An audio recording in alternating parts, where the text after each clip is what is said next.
مولاي صل وسلم دائما أبدا على حبيبك خير الخلق كلهم.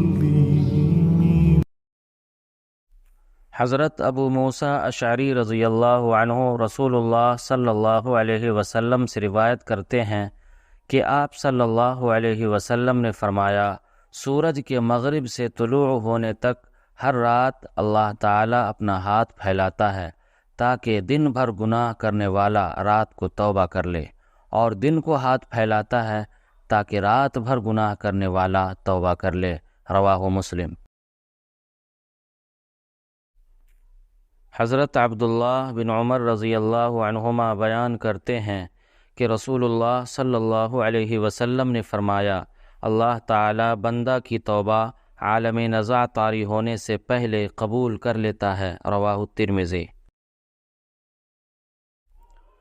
حضرت عمران بن حسین رضی اللہ عنہ بیان کرتے ہیں کہ جوہینہ قبیلہ کی ایک عورت جو زنا سے حاملہ ہو چکی تھی، رسول اللہ صلی اللہ علیہ وسلم کی خدمت میں پہنچ کر کہنے لگی، یا رسول اللہ صلی اللہ علیہ وسلم، مجھ پر حد لگائیے، مجھ سے جرم حد سرزد ہو چکا ہے۔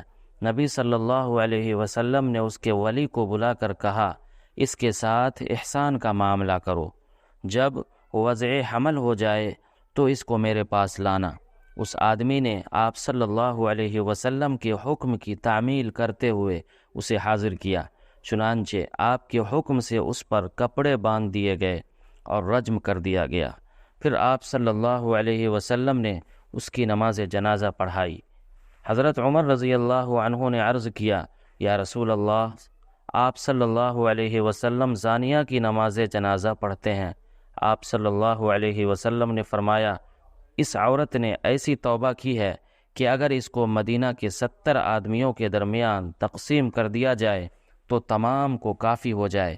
کیا اس سے زیادہ بہتر توبہ کا تصور ممکن ہے کہ اس نے توبہ کرتے ہوئے اپنی جان کو قربان کر دیا ہے؟